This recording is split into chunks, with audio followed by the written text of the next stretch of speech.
السلام عليكم ورحمة الله وبركاته.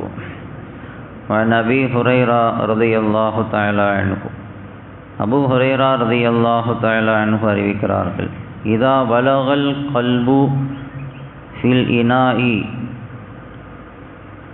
பாத்திரத்தில் நாய் வாய் வைத்து விட்டால் ஃபக்ஸிலூஹு சபஅ மர்ராத்தின், அந்த பாத்திரத்தை 7 முறை கழுவிக்கொள்ளுங்கள்.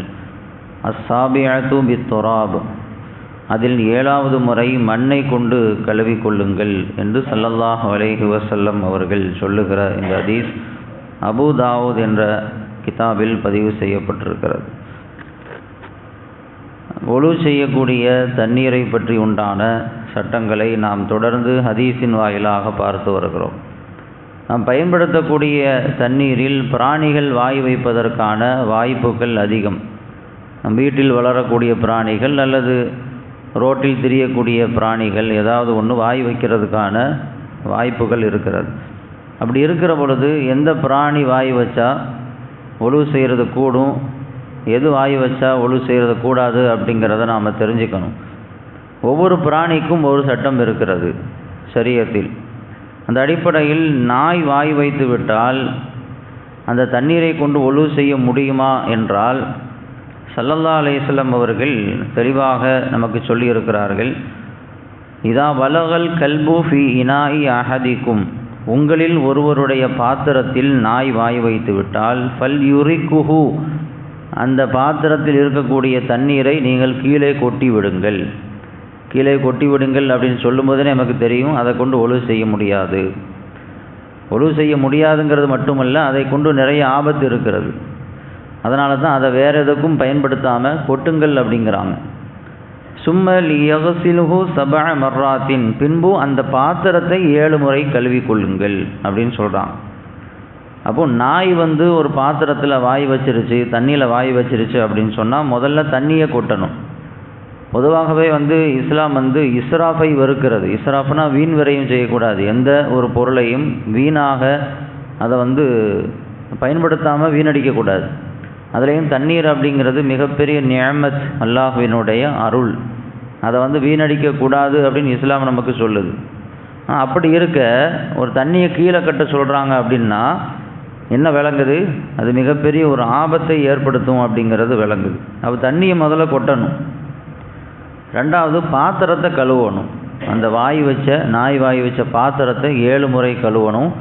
அதில் 7வது முறை, அதாவது அதில் ஒரு தடவை மண்ணை வச்சு கழுவணும் அப்படிங்கிறதும் நமக்கு ஷரியத்து நமக்கு சொல்லி தந்திருக்கு. எச்சில் மட்டுமல்ல, நாயினுடைய உடம்பில் எந்த பகுதி பட்டாலும் இதே சட்டம்தான். எச்சில் மட்டும் இல்லை, நாயினுடைய வால் பட்டுச்சு அல்லது நாயினுடைய தோலில் ஏதாவது ஒரு ஸ்கின்னில் ஒரு பகுதி தண்ணியில் பட்டுடுச்சு அப்படின்னாலும் இதே ரூல் தான். அதாவது தண்ணியை கீழே கொட்டிடணும், பாத்திரத்தை 7 முறை கழுவணும், ஒரு தடவை மண்ணை வச்சு கழுவணும் அப்படிங்கிறது தான் ஷரியத்தினுடைய சட்டம். இங்கே எந்த அளவுக்கு நமக்கு அதனுடைய ஆபத்து உணர்த்தப்படுகிறது அப்படின்னு சொன்னால், பாத்திரத்தை 7 முறை கழுவுவது அப்படிங்கிறது அது மட்டும் சட்டம் அல்ல. நாயினுடைய எச்சிலோ அல்லது நாயினுடைய அந்த பகுதியோ ஒரு தண்ணியில் பட்டுடுச்சு அப்படின்னா பட்ட அந்த தண்ணீர் இருக்குதா இல்லையா, அந்த தண்ணி நம்ம மேலே தெரிச்சிருச்சு.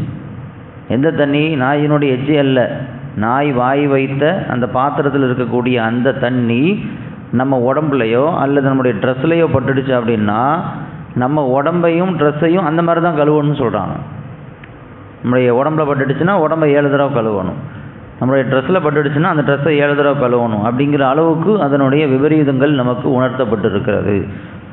என்ன காரணம் நமக்கு தெரியும்? நாயினுடைய எச்சிலில் ரேபிஸ் அப்படின்னு சொல்லப்படக்கூடிய ஒரு வகையான மிக மிக மிக கொடிய ஒரு வைரஸ் இருக்குது.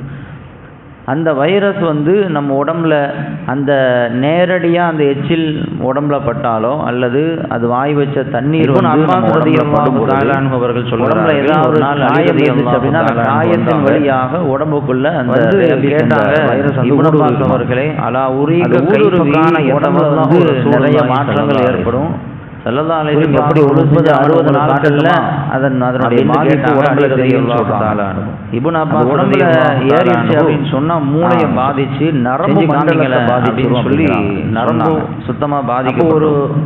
ஒரு பாத்திரத்திலே தண்ணீர் வைக்கப்பட்டது. குரல் அதனுடைய முதலாக பாதிக்கப்படுவதனால நரம்புகள்லாம் வகையான இறுக்கமாகி கையை உள்ள விடாமல் தடித்த பொருளை அரிசி அதனால வலது கையில் எடுத்து நாய் இடது கையில் ரெண்டு பக்கம் கழுவிட்டாங்க. நாய் கை கழுவிட்ட ஆரம்பிச்சிருவாங்க. அது ரொம்ப கை கழுவுன பிறகு அதற்கு பிறகு என்ன செஞ்சாங்க அப்படின்னா பாதிப்பு கையை அந்த தண்ணீர்கள் அது ஏழை விட்டார்கள்.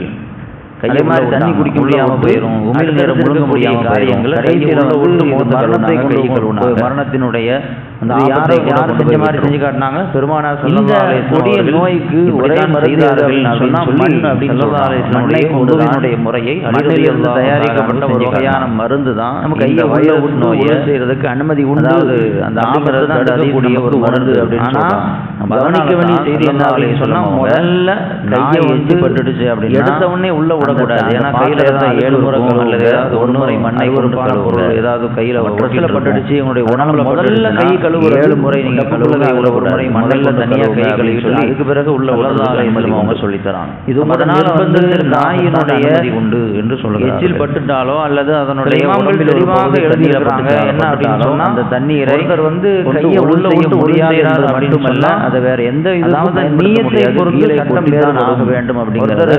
கழுவுற நீயத்துல உள்ள விட்டாருன்னா ஒழு கூடாம போயிடலாம். என்ன இந்த நீயத்துல உள்ள விடணும்னா, நான் அள்ளுகிறேன் தண்ணி அள்ளுறதுக்காக கையை உள்ள விடுறேன் மக்கள் அப்படிங்கிற அந்த எண்ணத்துல கையை உள்ள விட்டாதான் கூடும். கழுவுற நீயத்துல டைரக்டா உள்ள விட்டாரு